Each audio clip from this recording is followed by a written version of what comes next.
I'm Jamie Floyd. This is The Best Defense. Well, Phil Spector is, of course, accused of murdering the actress Lana Clarkson back in February 2003. He says he didn't do it. He says she did it. Claims Clarkson work. And in Los Angeles, a very special guest, Ron Barrett. He's a producer and a songwriter and the brother of Fanita James, one of the Blossoms. And it's such a treat to have you here, Ron. Thank you for joining us. I know it's early in the morning out there, but I understand you're going to give us some insight we just can't get anywhere else. Let me begin by asking you how you know Phil Spector. Well, I met Phil Spector through Jack Nitzsche and my sister Fanita James. Being a producer of music myself, Jack Nitzsche and I started a company, Star Review Promotions, and we started putting together musical tributes and musical phraseology that Phil Spector really liked. In fact, we started combining different musical layers, like the rhythm section, and Jack came up with this idea about having the trombones move a certain way, and it really sounded really fat. And we did this record with Johnny Gamboa, She's Never There, and it was a little different than the traditional way you would record an artist. And so we came together with some pretty good sounds. Jack and I, we really worked well together. We started out being copyists, but we couldn't make no money. So I said, Jack, if I got some backing, you know how that is, if I got some backing, let's go together and we can start this company. I know we both have this love for music. And so we did. And of course, my sister being Fanita James, when we did our records with Fanita James, the Blossoms, that sound was just great. And when Jack Nitzsche heard what we was doing, I'm sure he heard about us, because he was well known in Hollywood for quite a long time.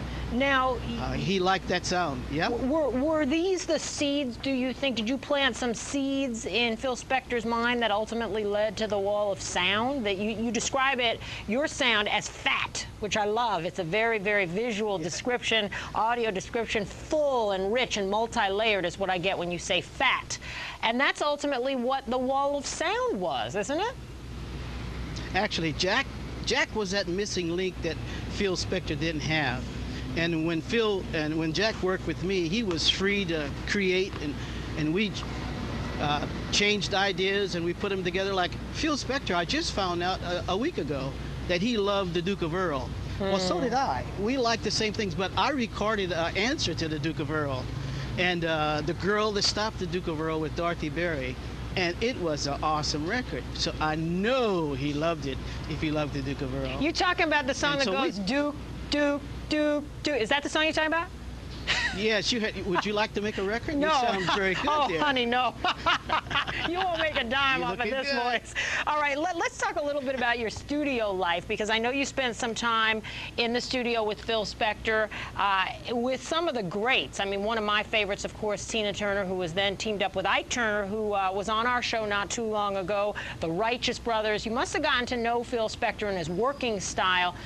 Tell us a little bit about that, because there are all these rumors about him being violent in the record studio, being demanding, being a control freak. What was the Phil Spector you knew? Well, the Phil Spector I knew, I guess you can call him violent, because when he went like that, he really went like that. That's the only violence I really saw in him. And the way his mind worked in the studio, it was really great. He can put together sounds better than anybody. Almost better than me. I'm telling you, it was really great.